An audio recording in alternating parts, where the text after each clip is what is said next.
Welcome to the Headley Highlight Show's Headley Headspaces. And this headspace is called Greenland's Dilemma. Humiliation and a compulsory purchase order, or...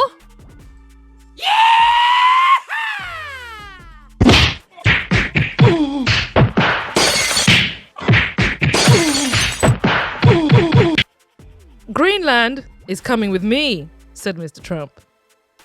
So before I get into, and I'm not going to do that again because it's not easy to put all those sounds together, my headspace, which is essentially called Greenland's Dilemma, the compulsory purchase order from Mr. Trump, or I'm sending in the military. Either way, Greenland's coming with me. You kind of get the point.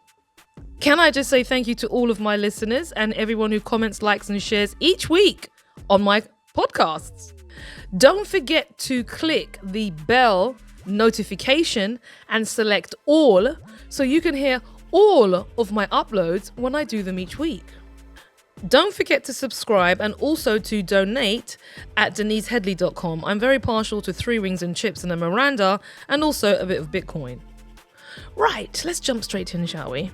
So, hot off the heels of kidnapping and invading a sovereign nation, and as I understand it, battle testing some new weaponry, maybe we'll look at that next week, in Venezuela, it seems that the Trump administration are advancing their claims to land grab further, encroaching entirely on another country's sovereign territory, and of course dismissing European law, the rules-based order, the UN, Congress, allied relationships, the transatlantic relationships, and of course undermining NATO and the individuals that Mr. Trump despises within the European Union, our PM included in my opinion.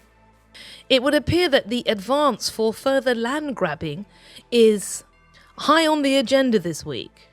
Today there was a meeting between Mr. J.D. Vance and Dutch Foreign Minister Lars Loke Ruseman and Vivian Most Veldert in Washington. The day before the meeting, Greenland's Prime Minister Jean Frederick Nielsen told a news conference that if they had to choose between the United States and Denmark, here and now, we choose Denmark, he said. We choose NATO. We choose the Kingdom of Denmark. We choose the European Union. Mr. Trump responded to his comments with, Sir, the Premier of Greenland said today, we prefer to stay with Denmark. Do you see that as the Who final said word? that? The Premier of Greenland. Well, that's their problem. That's their problem. I disagree with him. I don't know who he is, don't know anything about him, but that's going to be a big problem for him. And the reason it's going to be a big problem for Denmark is because of the dilemma that they face. And in the words of my mum, Denmark is in between a rock and a hard place. Both of them deeply uncomfortable. And their silence and acquiescence to the invasion by the administration in America into another foreign country's sovereign territory, Venezuela, and they kept their mouths shut. Did you see what happened to you this week? The threat of military action to take your island by force is very much on the table.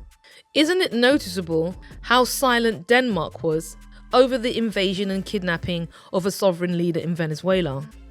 It would appear that it's going to be their turn next. And who will stand and cry for them? Not the rest of the European Union, I can assure you of that. Because Denmark's dilemma is also Europe's dilemma.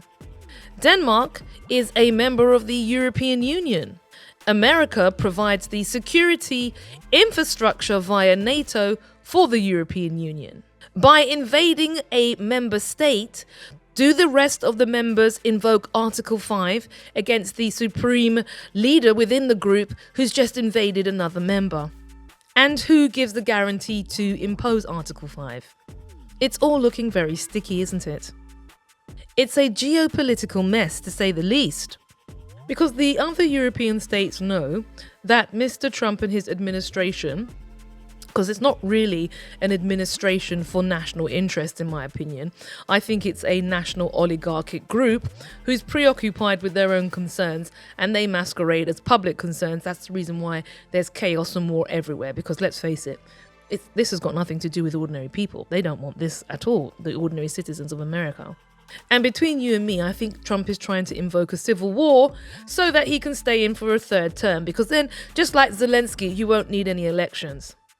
But that's another side issue. We can come and talk about that maybe next week.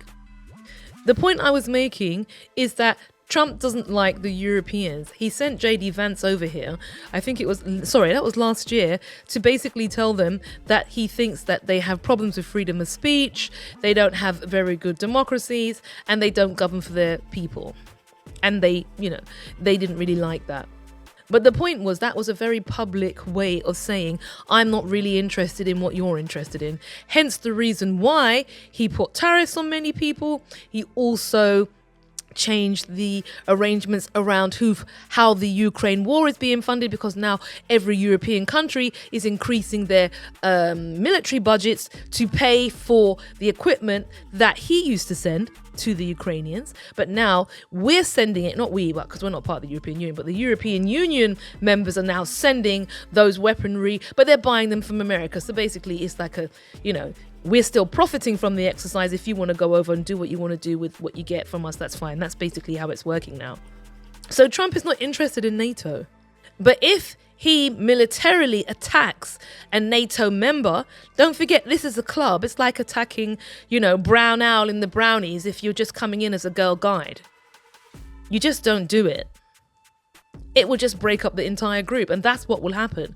And the Europeans are absolutely petrified of NATO crumbling. So Denmark over Greenland will have to accept one of two options: the rock or the hard place. The rock is a compulsory purchase order.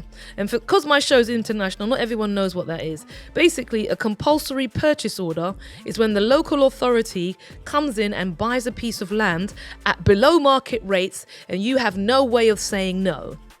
That's it. You can't fight a compulsory purchase order. And America will impose a compulsory purchase order for Denmark, so that the European Union, not so that they save face, because it's going to be going, it's going to be like a bonfire sale. It's not going to be valued properly. It's going to be, I'm the biggest person in this room, and you have the threat of basically me invading with my military force. And they'll be conducting themselves just like things are happening in Minnesota. People are getting unalived in the face.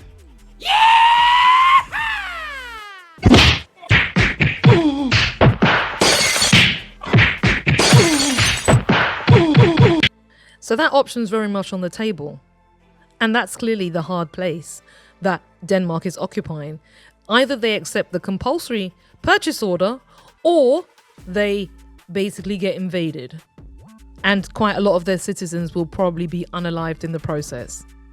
And Denmark is getting huge amounts of pressure from its European partners to accept a deal. However, like we just played earlier, it seems that there's going to be some resistance. They've affirmed that they want to stay firmly within the European Union and firmly within the NATO architecture. However, they haven't realized that the main banker in the exercise has pulled the plug on all the funding and the support, and I think his listening ear may need a syringe because it's quite blocked, especially to European concerns.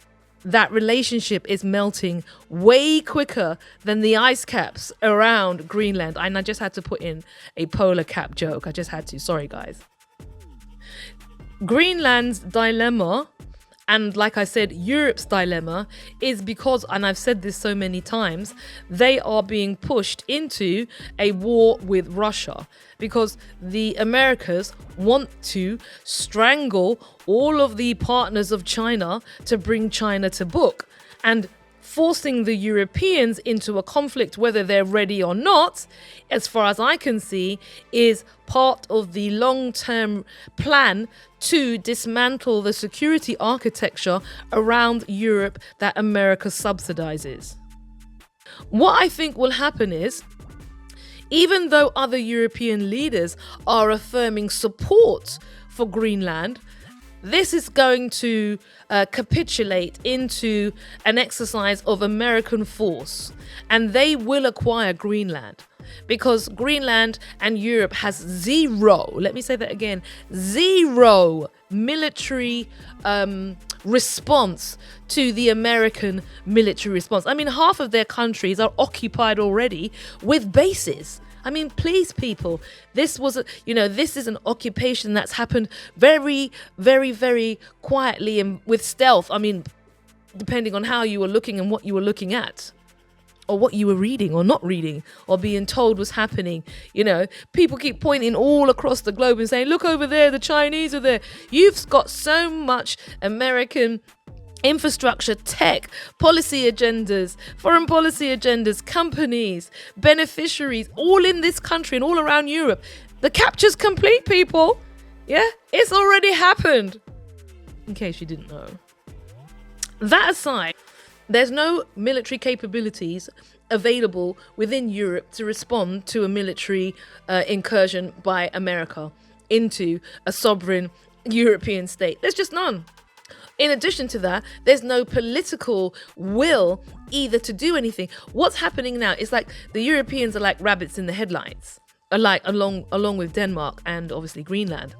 They can't believe their eyes. They cannot believe what's happening, and they're still clinging to the idea that it's going to be all right on the night.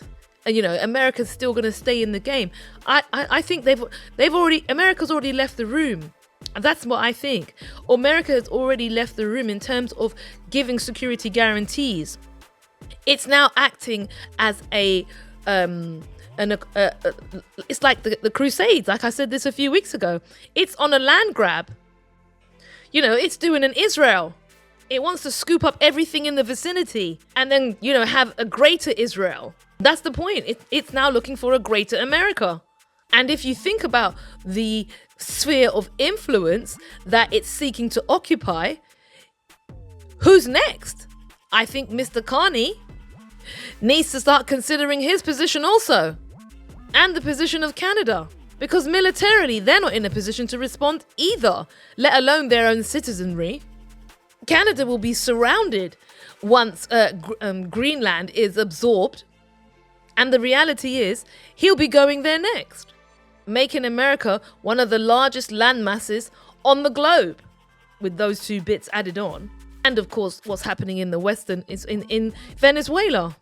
Because what you have at the moment is you have a dictator in the White House, and he is surrounded, like Caesar, with a very few groups of people who are monetizing the exercise, like a YouTube video, and throwing the world into absolute chaos.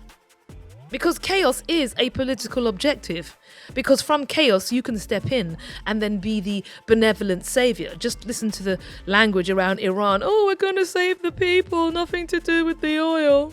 Nothing to do with anything, the minerals or geopolitical disruption in the area. No, it's all about human rights, women reading and hijabs. Whatever, bruv.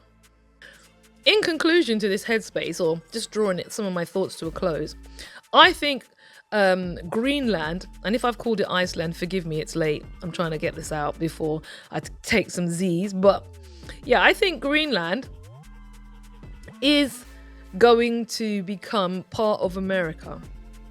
Absolutely.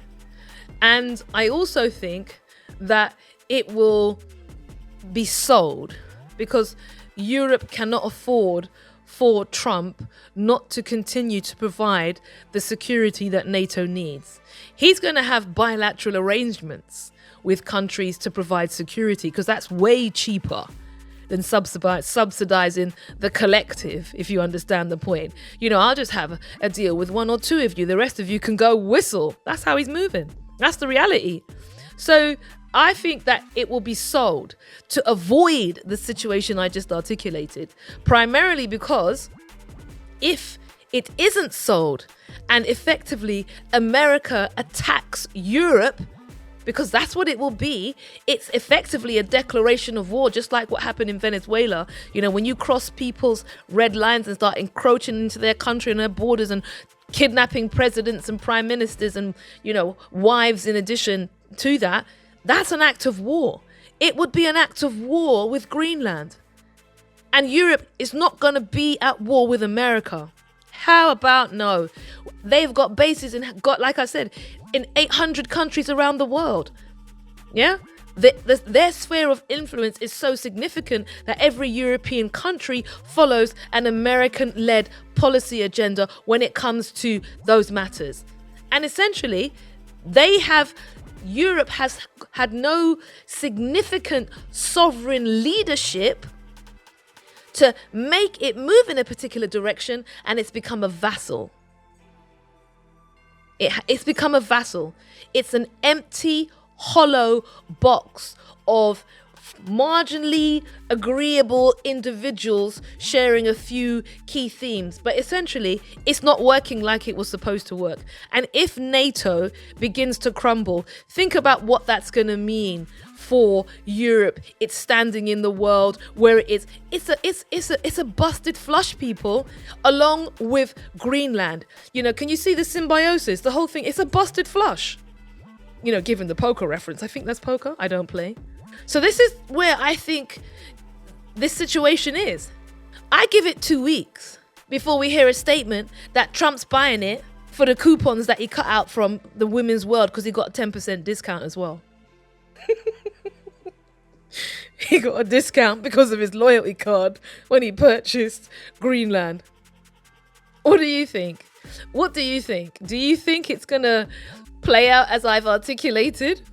Or do you think President Trump and his administration are basically going to jackboot their way in there, kick down the door, and add some protection to Greenland in a way that they've often added protection to other countries in their hemisphere of influence? Now, it's no longer the Monroe Doctrine, people. It's the Donroe Doctrine. Give me your thoughts, your 2 pence, your 3 cities, or your declining dollar price.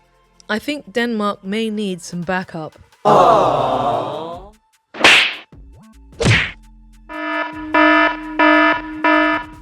Don't forget to donate at DeniseHeadley.com. Jump up on the mic, give me your thoughts, your 2 pence, your 3 cities, or your declining dollar price. And cut! Down in front!